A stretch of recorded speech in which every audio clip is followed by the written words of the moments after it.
페이지 352페이지 건축설비 총론 파트 보도록 하겠습니다.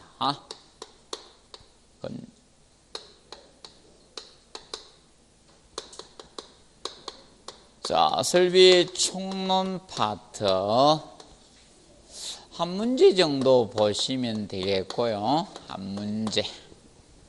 자, 이 파트는 시험이 어렵게 나오면 그냥 지나치시고요. 시험이 쉽게 나오면 맞추시면 됩니다. 자, 이 범위는 너무 강범위하기 때문에 여러분이 다 다룰 수가 없습니다.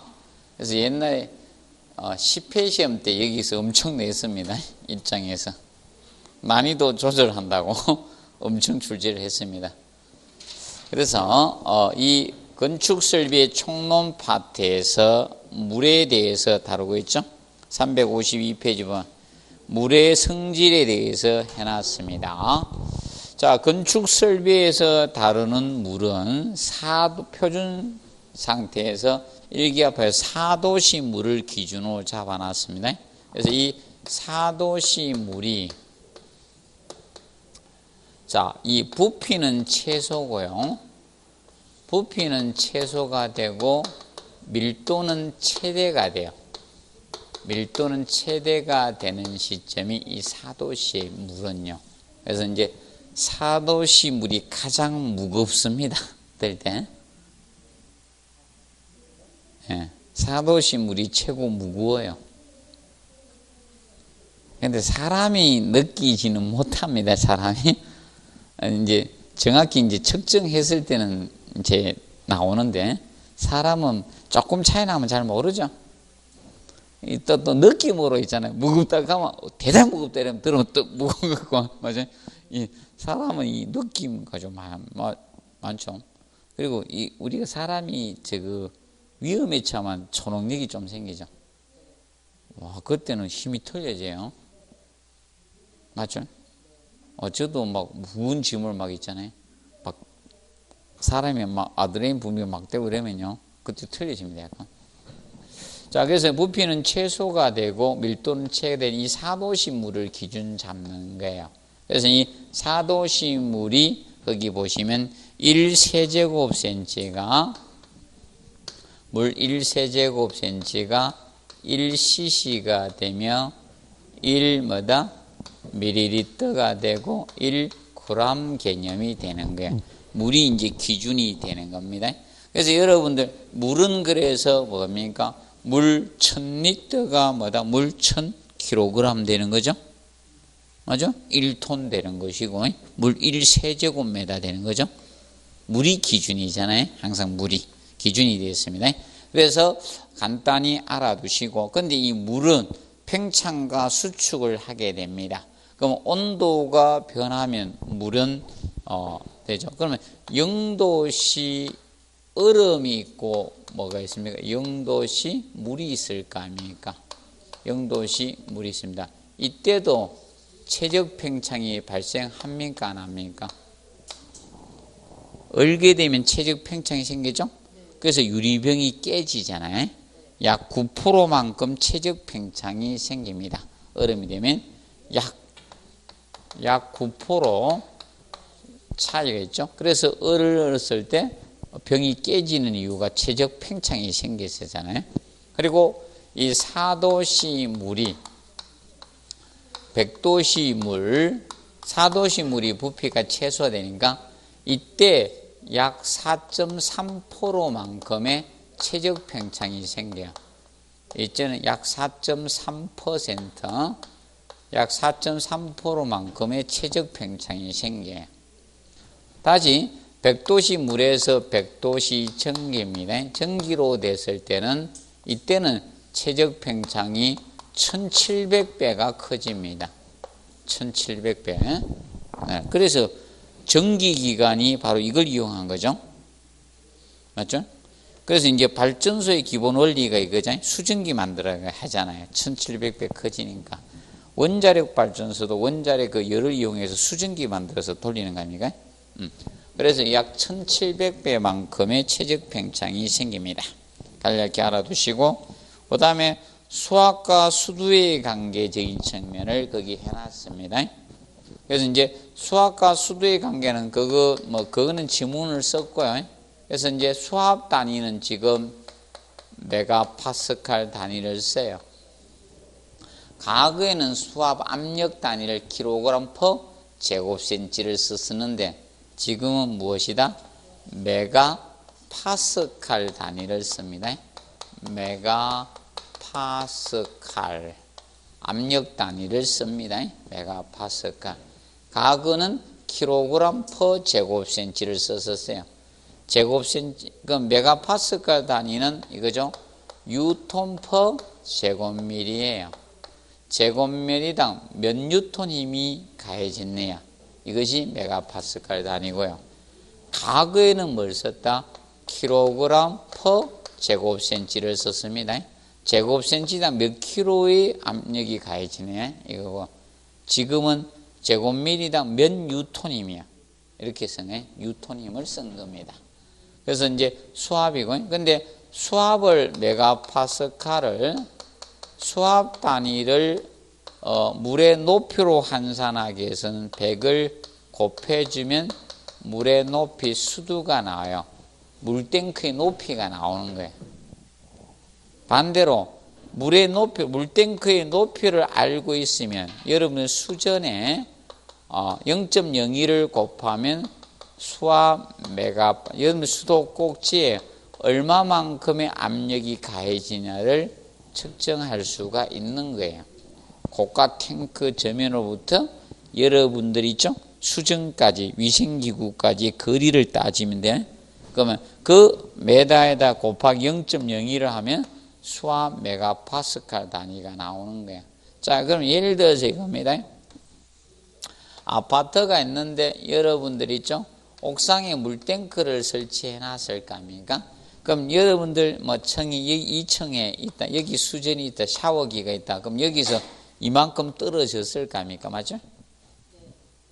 그럼 예를 들어서 20m 떨어졌다. 물탱크에서 여러분들 샤워기나 아니면 있죠? 뭐 이거죠? 세면기에 물이 공급되잖아. 그럼 거기까지 떨어진 거리에다 곱하기 얼마? 0.02를 곱해주면 0.2 메가파스칼이라는 압력이 작용이 된다. 수압이 이겁니다. 여러분들 자, 그 수전에 그걸 의미하고 있다는 점 알아두십시오. 그리고 온도는 낼 거 없어요. 자, 그리고 열량 나옵니다. 자, 열량은 거기 보시면 열량에서 비열 개념 나오죠. 어떤 물질 1kg 1K 올린 데 필요한 열량을 마다 비열이고, 자, 열량은 열량의 단위는 무엇을 쓰는가? 열량의 단위는 과거에는 이걸 썼잖아. 칼로리 단위를 썼죠. 그램이면 칼로리고 킬로그램이면 뭐다? 킬로칼로리아 있습니까? 네. 자, 그러면 1000칼로리가 뭐다? 1kcal였죠. 이걸 썼습니다. 근데 현재는 줄 단위를 써야 돼. 줄. 그리고 킬로줄. 이렇습니다. 자, 그러면 현재는 이 단위를 써야 돼. 열량의 단위. 그래서 우리가 그러면 과거 1kcal가 얼마 되냐? 4.1868kJ이 돼요. 그러니까 약 4.2로 하시면 된다. 약 4.2kJ이 된다 이겁니다. 1kcal가. 근데 여기서 혹시 이 단위로 배우신 분, 학교 다닐 때 혹시? 근데 단위를 싫어해가 잘 모르죠. 일의 양을 줄 단위로 배우신 분들도 있을 겁니다. 젊으신 분은 줄 단위로 배우신 분도 있을 거고. 근데 나이가 조금 됐다면 어떻게 됩니까? 전부 다 이 단위입니까? 칼로리 단위 있잖아요. 맞죠? 아, 그래서 지금도 이래잖아. 이거 먹으면 몇 칼로리인데 이래죠? 이거 국 한 그릇 먹으면 밥 한 고기 먹으면 몇 칼로리 되잖아요. 다 칼로리 단위 썼죠? 열량 단위를. 자, 보시면 되겠고. 그 다음에 그래서 이제 비열은 어떤 물질 1kg, 1kg인데 필요한 열. 그래서 이제 비열의 단위가 어떤 물질 1kg을 1K 올린 데 필요한 열량. 이거 아닙니까? 이게 비열의 단위가 되는 거잖아. 어떤 물질 1kg을, 맞죠? 1K 올리는데. 지금, 보통 옛날은 온도를 썼죠. 도시를 썼죠. 도시를 썼는데 지금은 켈빈 온도 K를 쓰라고 하거든, 단위를. K를. 그래서 K. 1도 올린다, 이거죠? 1K 올린다는 게 1도 올린다, 이 뜻이거든. 그러면 그때 들어간 열량, 맞죠? 열량의 단위를 현재 이거 쓴다 했잖아요. 어떤 물질 1kg을 1K 올린 데 필요한 열량을 뭐라 한다? 비열이라고 한다. 비열. 작년에 언급해냈잖아요. 이거요. 어느 정도 합격을 시키려고 하면 제가 한 대로 내주고요. 아니면 생뚱맞은 거네요.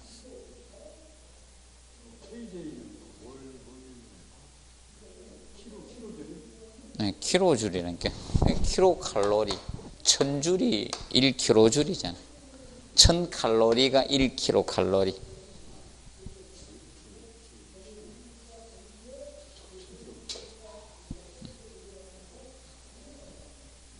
그때 설명할 때 잘 들어야 돼요. 딴 생각하고 있으면 못 듣습니다. 그래서 1000칼로리가 1킬로칼로리고 1000줄이 뭐다? 1킬로줄 됩니다. 그래서 그러면 여기가 g이면 줄로 가면 되죠? 킬로그램이니까 뭐다? 킬로줄로 가는 거예요. 1000g이 1kg 아닙니까? 단위는 다 아시죠? 다시 다 해줘야 됩니까? 100이 아니고 1000g이 그래서 여러분들 한 건 돼지고기 600g이잖아. 1kg가 안 되잖아, 맞지? 바꾸자 해놓고 다시 원위치 됐죠? 단위 바꾸자 하고 한 건 있죠, 돼지고기. 다시 원위치 됐죠? 통영 다시 한 건 600g 아닙니까? 맞죠? 그게 안 되는가 봐. 바꾸니까 안 되겠다. 원위치 시킨 건데. 다 틀리죠, 여러분들. 재는 단위가 틀리잖아요. 맞죠? 고추, 이런 재는 거, 그죠? 다 틀려요.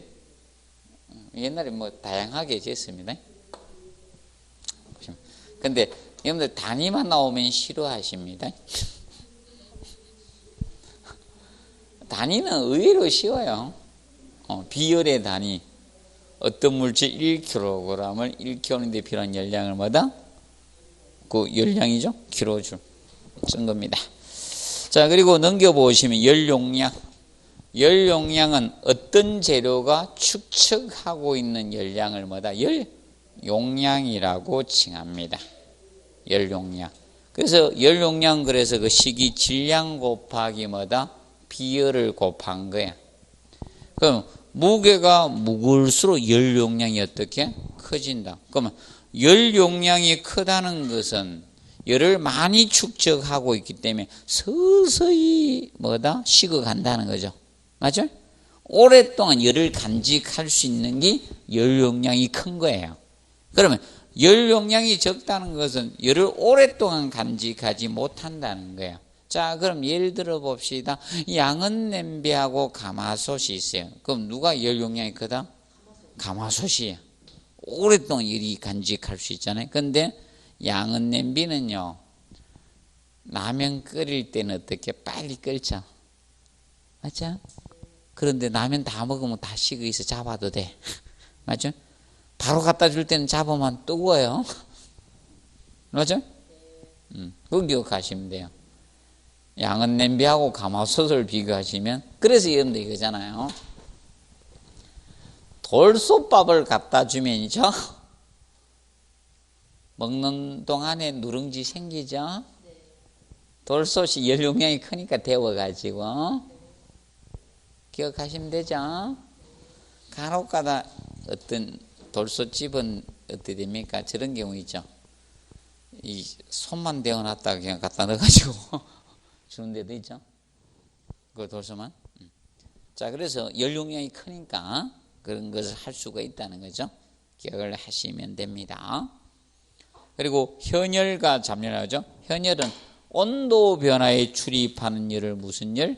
현열이라 해요. 자, 그러면 여러분들 오늘 출출해서 집에 가서 라면을 하나 드시고 주무시겠다. 아니면 컵라면을 드시든 물을 끓일 겁니까?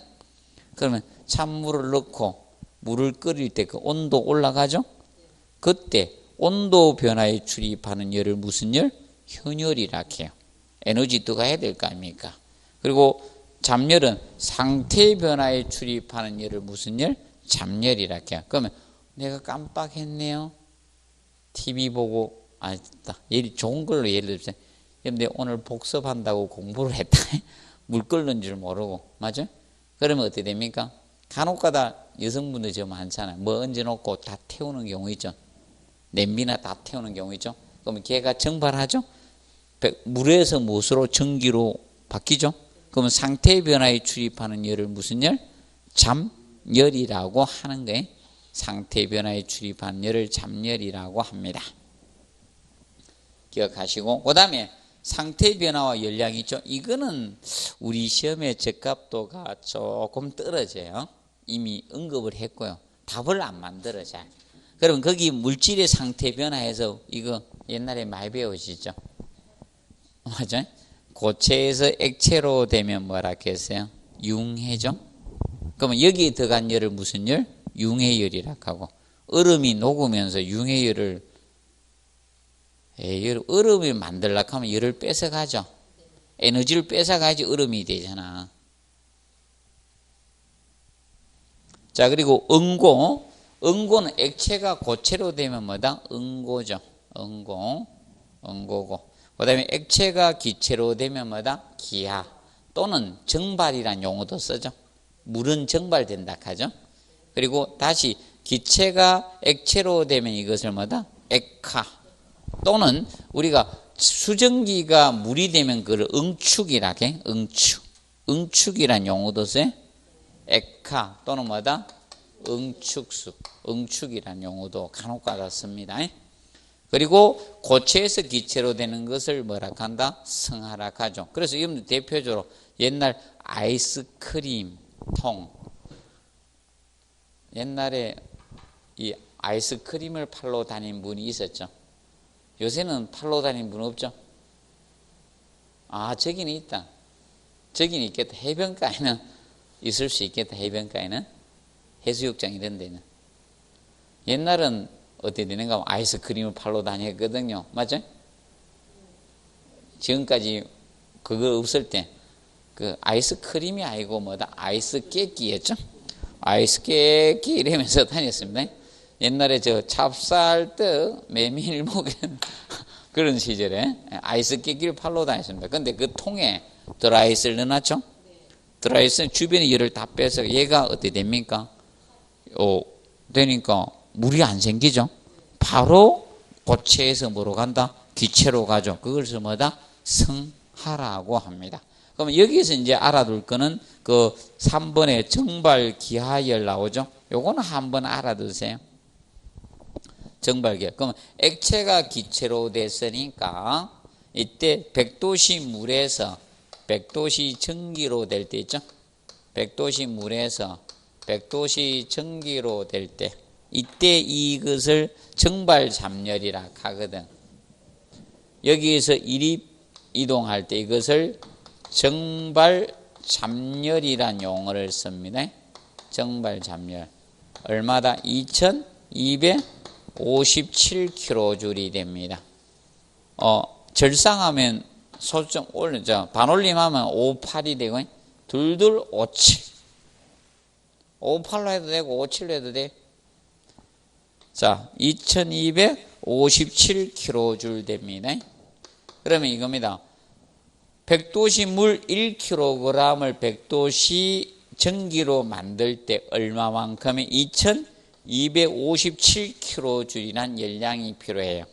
그러면 전기로 우리가 했을 때는 얼마만큼의 전력이 소모되냐? 그걸 간단히 갈게요. 그러면 1kW 있죠? 1kW는 3600kJ입니다.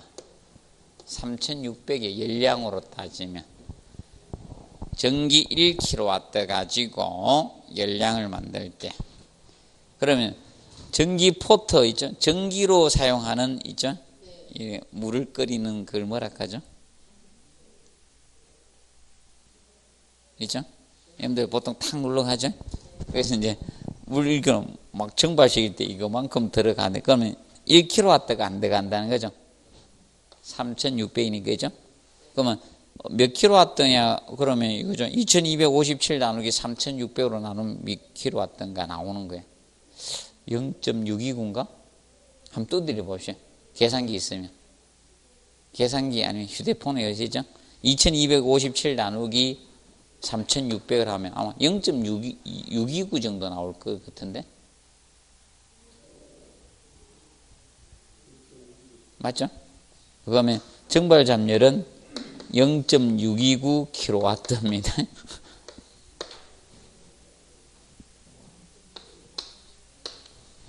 (0.629) 1kW가 안 되는 게.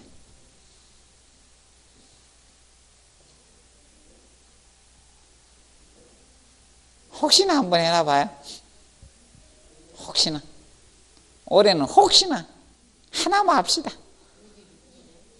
응?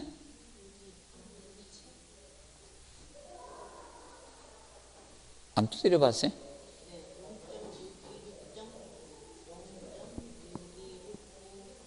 (6구요) 아, 6269요? 아, 6자로 뺐구나. 6269 킬로와트. 0.6269. 아, 6자로 하나 뺐구나. 6269.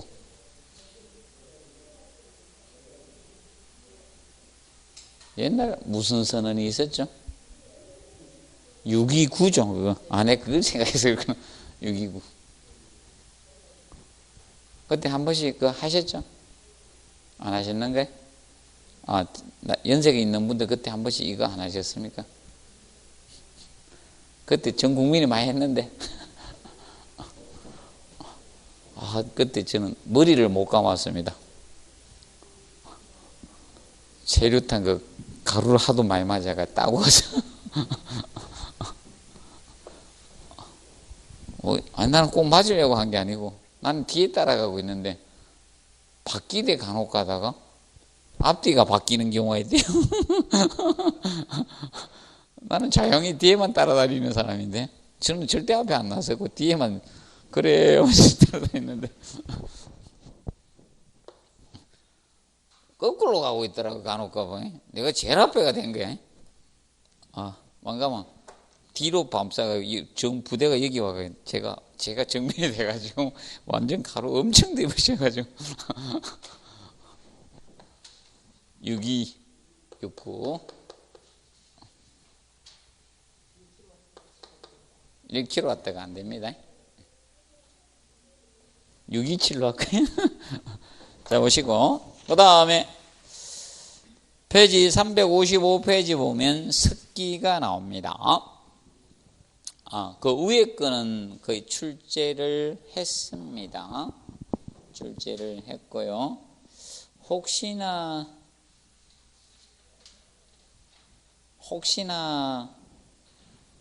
그 보일의 법칙 있죠? 혹시나 한번 해놓으세요. 보일의 법칙 1번. 일정한 온도에서는 일정량의 기체의 최적은 압력의 반비례 관계. 비례 관계가 아닌 무슨 관계? 반비례 관계입니다. 그러면 샤를의 법칙이나 보일 샤르의 법칙은 비례 관계예요. 그런데 보일의 법칙은 무슨 관계다? 반비례 관계. 기체의 최적과 압력은 반비례합니다. 최적과 압력은 반비례하죠. 자, 보셔, 그 체적이 커지면 사실 압력은 줄어들 수밖에 없잖아요. 기본적인 거 아닙니까? 맞죠? 여러분들이 옷을 입었는데 살이째가 통통해가 부피가 늘어나면 같은 옷 입으면 압력이 틀려지죠. 쪼이는 압력이 틀려지잖아. 근데 어떻게 됩니까? 살이 홀쭉 빠지면 헐렁해지죠. 압력이 틀려요. 그래서 체적과 압력은 무슨 관계? 반비례한다. 이것이 보일의 법칙입니다. 체적과 압력이 무슨 거다? 반비례한다. 한번 해놓으세요. 이제 시기가 돼서 제가 연락 안 하다가 이제 처음 합니다. 보일의 법칙, 요거 압력과 체적은 무슨 관계다? 반비례 관계입니다.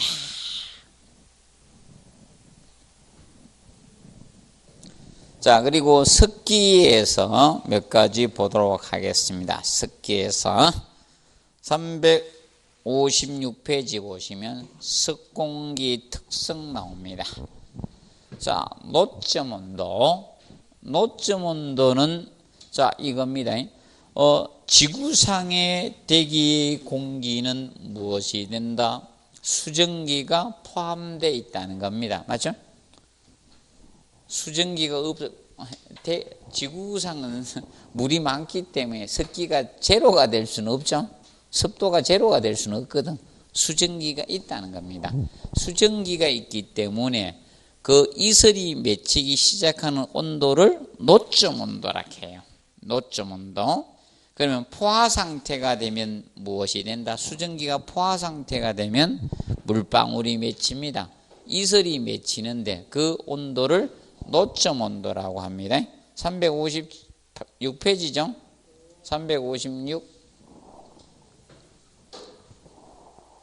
노점 온도 나오죠? 이슬 노자입니다. 이슬 노자. 이슬이 맺히기 시작한 온도를 무슨 온도? 노점 온도라고 칭합니다. 노점 온도. 자, 근데 이 노점 온도는 항상 일정한 것은 아니에요. 이 습도에 따라서 노점 온도는 높아집니다. 자, 동일 온도의 공기가 동일하게 둘 다 20도씨의 공기가 있어요. 20도씨 동일한 공기 온도가 있어요. 이때 자, 온도는 20도씨지만 습도가 40%짜리가 있고 공기가 습도가 70%짜리가 있으면 틀려져. 그러면 A 공기가 있고 B 공기가 있어요. 자, 그러면 노점 온도는 누가 높아진다? B 공기, 습도가 높은 이가 노점 온도가 높아져요. 얘는 노점 온도가 낮아지고요. 그래서 노점 온도는 습도에 따라서 노점 온도는 다르게 나타난다는 게 기본을 잡으세요. 습도에 따라 노점 온도는 달라집니다. 항상 일정한 것이 아니에요. 자, 그래서 예를 들어 드릴게요.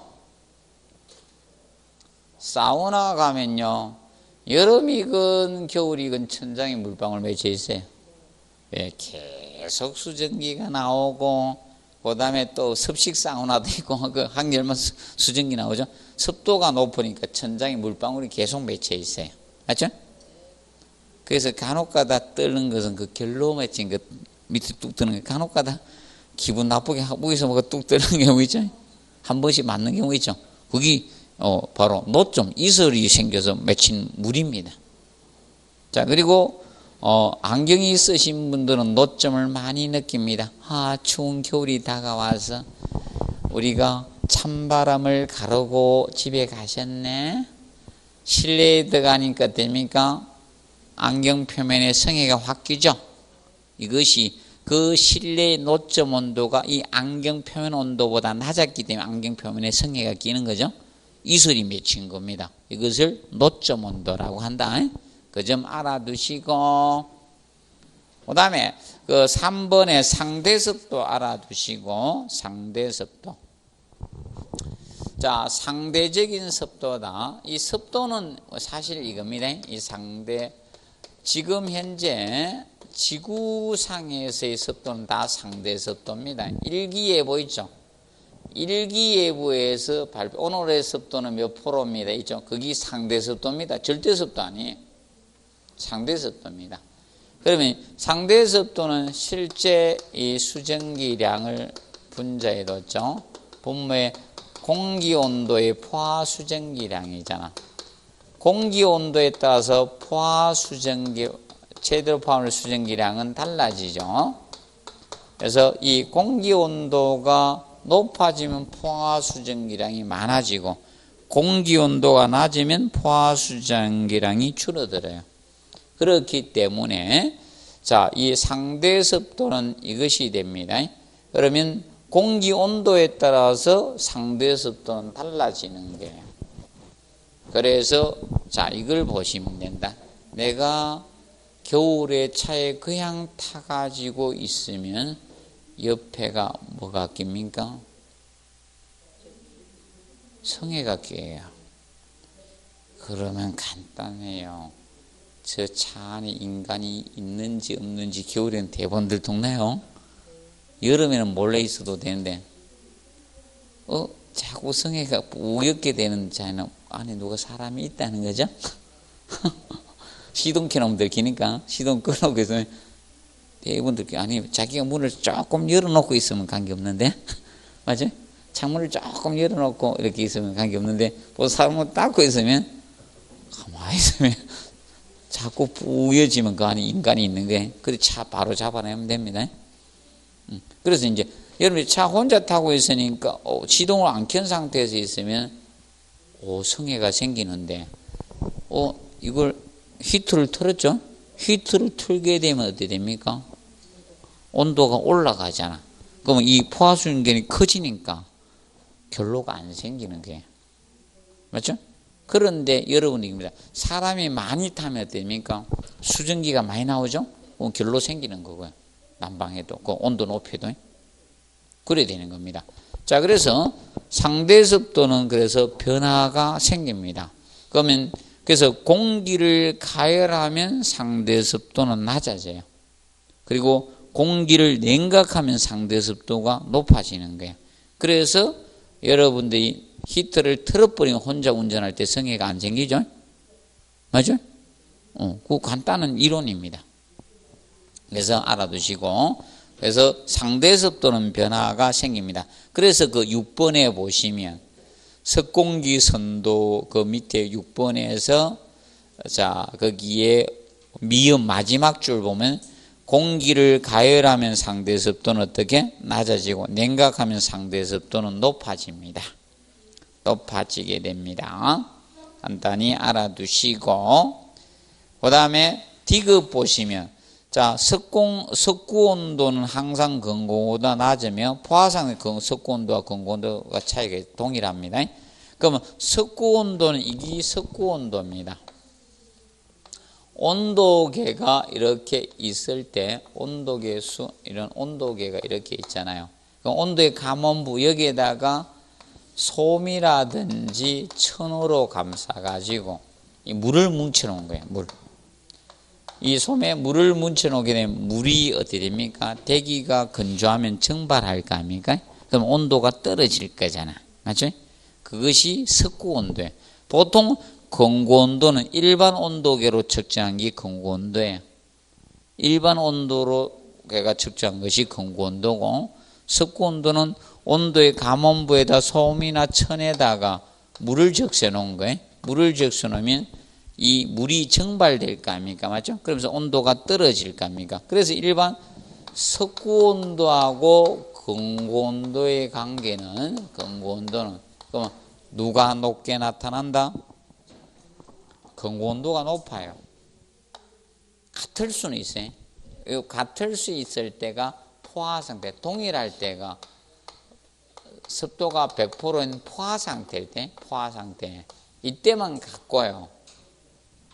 그러면 습도가 높을수록 석구 온도는 높아지겠습니까? 낮아지겠어요?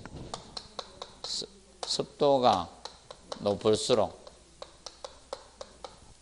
석구 온도는 높아지죠? 습도가 낮으면 습구 온도는 낮아집니다. 그래서 이제 습도하고 습구 온도는 비례 관계예요. 이 두 가지는 비례예요, 비례.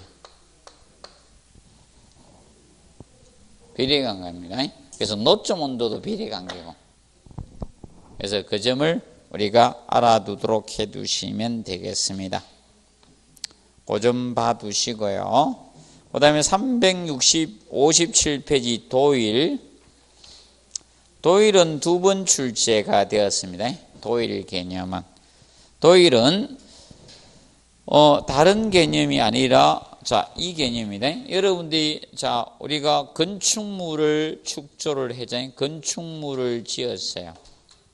건축물을 축조하고 나서 난방을 해요. 여름에는 냉방하고. 그럼 보통 인간은 이거죠. 적정한 우리가 쾌적한 상태를 만들기 위해서 창문을 닫고 냉방이나 난방을 해서 따뜻하게 유지하려고 합니다. 맞죠? 근데 겨울에 난방하면 안 좋은 점이 이거죠. 공부하려고 하는데 어떻게? 졸리죠? 맞아요? 따뜻하면 특히 식사하고 나면 이제 식곤증이 와가지고 이거죠. 그 방법 없죠. 많이 드시면 방법이 없습니다. 피가 처음부터 위장으로 총 직결해가지고 이게 텅텅 비가지고 졸리는 거죠. 적게 드시는 방법밖에 없습니다. 그래서 보통 이겁니다. 이 실내죠. 실내 난방이나 냉방 이 평균 기온하고요. 이 외기 평균 기온이 있죠. 외기 평균 기온을 내는 거예요. 그러면 여기하고의 그 온도 차이에다가 이 온도 차이에다가 도시에다가 일수를 곱한 거야. 날짜를 데이를 곱한 거야. 일수를. 그래서 온도잖아요. 1입니다. 도일이야. 도일인데 그러면 일수가 난방 일수가 되면 난방 도일이 되는 거고요. 냉방 일수가 되면 냉방 도일의 개념이 되는 거예요. 냉방 도일이에요. 냉방 도일. 그래서 각 지방의 도일 값을 비교하면 그 지방이 어느 정도 추운지 더운 정도인지 알 수 있죠? 그러면 이 도일값, 난방 도일이죠. 난방 도일 값은 이건 추운 정도의 지표가 되는 거예요. 추운 정도의 지표가 되는 것이고, 냉방 도일 값이죠. 이 냉방 도일 값은 더운 정도의 지표가 되는 거예요. 더운 정도의 대표가 됩니다. 난방 도일 값이 크면 춥죠. 추우면 일정한 온도를 유지하기 위해서 뭐가 많이 들어간다? 난방 연료 값이 많이 들어갈 거 아닙니까?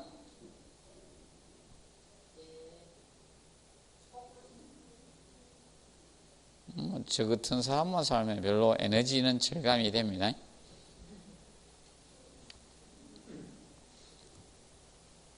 물론 저는 아직 따뜻한 데서 안 잡니다. 우리 집에 세 여자들은 전부 다 전기장판을 깔고 다 잡니다. 뜨끈뜨끈하게. 유일하게 나는 그냥 자고 있습니다. 사람은 강하게 될수록 강해지죠.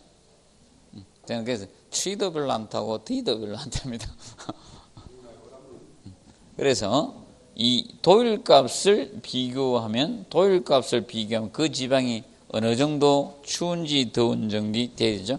그럼 결과적으로 난방에 대한 연료가 얼마나 들 것인가 대략 추정할 수 있겠죠. 근데 도일값은 과거 지표겠습니까? 현재 지표겠습니까? 미래 지표입니까? 과거예요. 왜? 이미 평균을 낸 거거든, 맞죠?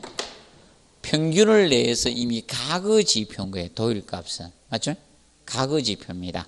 그러면 현재까지 시험 낸 것은 저겁니다. 저거 가지고 실제 냈습니다. 3번 개념 가지고 실제 시험은 냈습니다. 실내 온도가 동일하면 도일값은 항상 난방 도일값이 같게 나타난다. 이렇게 동일하다. 이렇게 냈었거든요. 각각 다를 수밖에 없죠. 지방마다. 그래서 뒤에 넘겨보시기 바랍니다. 자, 358페이지. 현재 이 그림이 우리나라의 난방 도일값을 나타내는 지도예요. 지도입니다. 그걸 보니까 난방 도일값은 내륙 지방이 커지죠. 맞아요? 맞아요? 처지잖아. 해안 지방이 난방 도일값이 적잖아요. 해안가가. 맞아요? 해안 지방이 난방 도일값은 적습니다. 그리고 동서로 비교했을 때 서쪽이 난방 도일값이 크죠. 동해안이 맞죠? 서해안보다는 동해안이 난방 도일값이 적게, 같은 위도상이죠. 적게 나타나잖아요. 동해안이 왜 난방 도일값이 적게 나타나는가 하면 우리나라는 북서 계절풍이 부는데 태백산맥이 북서 계절풍을 어느 정도 막아주죠. 그리고 동해가 수심이 깊어요. 맞아요? 서해는 수심이 얕고 북서 계절풍이 부는 영향을 받기 때문에 서해가 도일값이 더 크게 나타나는 거예요. 그리고 겨울에 바다에 가실 때는 서해안은 가지 마세요. 몰라, 머리가 아프더라고. 몰라, 저는 머리가 아프더라고. 동해안은 머리가 안 아프거든. 이 바닷바람을 맞으니까 이 머리가 아파요. 그래서 동해안이 바다가 좋아. 근데 빠지지는 마시고 깊어 죽어. 하여튼 양쪽 다 빠지면 다 죽어. 빠지지 마시고. 그리고 이제 4번 책 가시고 도일값을 이용해서 냉난방 설비 용량을 산정할 수는 없습니다. 자, 왜 그런가 하면 같은 서울 지방 도일값 같다 해서 건물마다 냉난방 설비 용량이 같을 수는 있다 없다? 없어요. 자, 시청 건물하고 우리 건물하고 냉난방 설비 용량이 같을 수는 없죠. 건물의 규모가 달라지는데 맞죠? 자, 쉽게 이겁니다. 2살짜리 애하고 1살짜리 애하고 성인하고 밥을 똑같이 먹으면 돼, 안 돼요? 안 되죠. 용량 같을 수 없는 거야. 맞죠? 달라지죠. 그거하고 동일한 겁니다. 자, 그리고 앞에 와서 357페이지. 그래서 2번에 어느 지방의 도일을 알면 그 지방이 얼마나 추운지 더운지 알 수 있죠. 냉난방 연료비가 얼마나 소요될 건지 추정할 수가 있는 겁니다. 그러면 난방 도일값이 크다는 것은 난방 연료비가 많이 들어간다는 거죠. 그러면 아니면 전기장판을 쓰게 되면죠.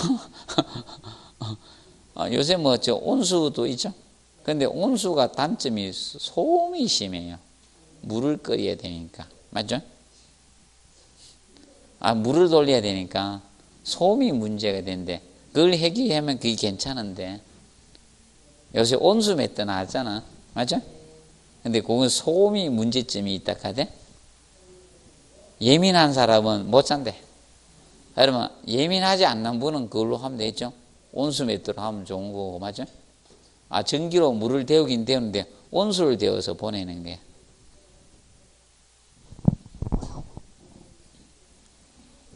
자, 보시고 그 다음에 그런데 가장 치사하게 내는 인간은 1번 가지고 냅니다.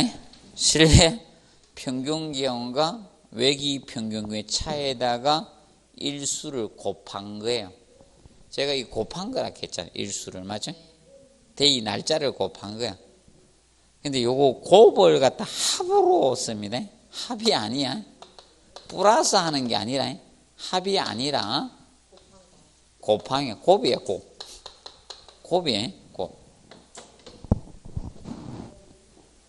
가장 치사한 교수님네 합한 것 이렇게 내요.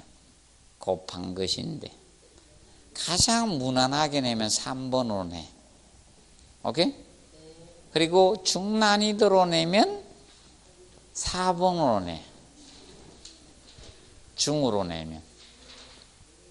하루 냈어요. 시험은 두 번 하루 냈어요. 그리고 도일의 단위는 뭐다? 도시 데이. 맞죠? 온도 차에다가 일수를 곱한 거잖아. 이게 단위야. 도시 데이. 이게 도일의 단위예요. 도시 데이가.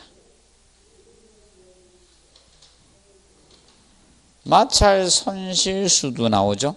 자, 간 속에 유체가 흐를 때 간 표면이나 이런 거 굴곡 저항이나 간벽이나 이런 것 때문에 저항이 생길 수밖에 없죠.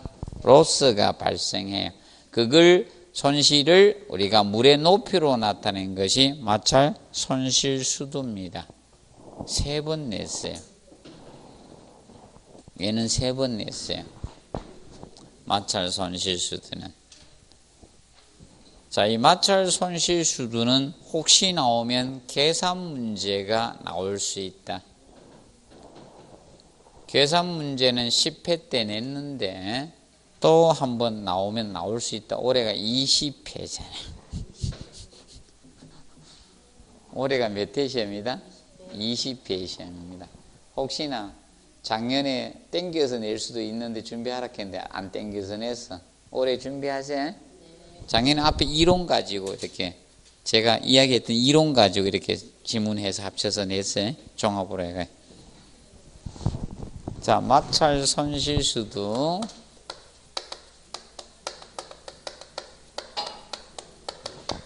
자, 간마다 마찰 손실 계수가 틀려요. 왜냐하면 여러분들이 그죠? PVC 간이야, 맞죠? 주철 간이야, 스테인리스 간이야, 맞죠? 스테인리스 간이야 따라서 동간에 대해서 안에 표면 거칠기가 틀릴 거 아니에요, 맞죠? 오늘 가서 한번 해봐요. 표면 거칠기가 같은 데든지 아니면 여러분들 적어보시면 되죠. 기본적으로 이 마찰 손실 계수는 주어져. 걱정하지 말아요. 주어져. 자, 간의 길이를 갖다가 간의 직경으로 나누는 거예요. 직경 메다로 나누어서 유속의 자성, 물의 속도의 자성의 2배의 중력 가속도입니다. 중력 가속도는 9.8이죠. 그래서 이거는 그냥 수치화 해 놓으세요. 9.8 곱하기 2니까 바로 수치화 해 놓으세요. 19.6이에요. 이거는 바로 그냥 19.6이라고 외워놓으면 돼. 19.6. 그러면 나중에 뭐만 주의 안 된다? 간경. 간의 직경을 메다로 절대 안 주어집니다. 밀리미터로 주어지는 거예요. 밀리미터 간경으로. 자, 예를 들어서 200mm였다. 이거 메다로 환산해야 돼? 여기서 많이 헷갈립니다. 이 거리는요, 10mm가 1cm 되죠? 100cm가 1m 되고 1000m가 1km가 됩니다. 자꾸 늘어나요. 거리는 같은 계열로 안 갑니다. 물 1000g이 1kg고 맞죠? 1000kg이 1톤 되죠? 그거하고는 틀립니다. 그래서 이 거리를 측정하는 것은 바로 그래서 요거는 20cm가 되죠. 메다로 따지면 뭐다? 0.2m가 되는 거예요. 0.2를 대입해서 푸셔야 되는 거예요. 그 점을 좀 주의해서 봐두십시오. 그래서 올해는 계산 문제가 나올 가능성이 좀 있습니다. 이 파트에서.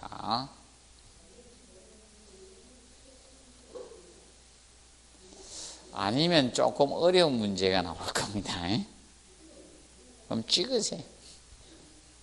공대 나오신 분들이 계산을 하는데 공대가 아닌 분들은 어려운 거 나오면 찍으세요. 왜? 이 범위는 강범위예요, 사실.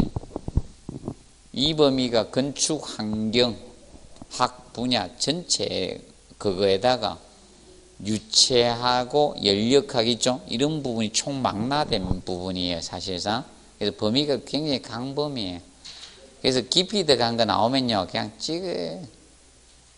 뭐 베르너이 정리 나오고 막 이상한 거 나온다, 찍어요, 그냥. 계산하지 말아요. 전공학과도 다 안 해. 그거 나오는 학생들도 안 해. 그건 많기 때문에. 그래서 여러분들 그냥 어떻게 한다? 찍어요. 제일 편해. 그럼 어떻게 찍느냐? 정확히 푼 문제 있죠? 푼 문제 답이 있잖아요. 많은 거 빼고 찍으세요, 차라리. 아니면 제가 몇 번 찍으라고 해줄게. 올해는 몇 번 찍으라고 해줄게, 계산 문제는. 몰라, 올해는 계산 문제 들어갈 것 같아. 자, 보시고. 이거 충분히 계산할 수 있겠죠, 이거는?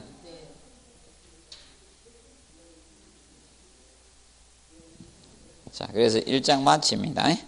그리고 페이지 366페이지 급수설비는 다음 주에 진행하도록 하겠습니다. 오늘은 366페이지. 자, 오늘은 여기서 마무리합니다. 자, 수고하셨습니다.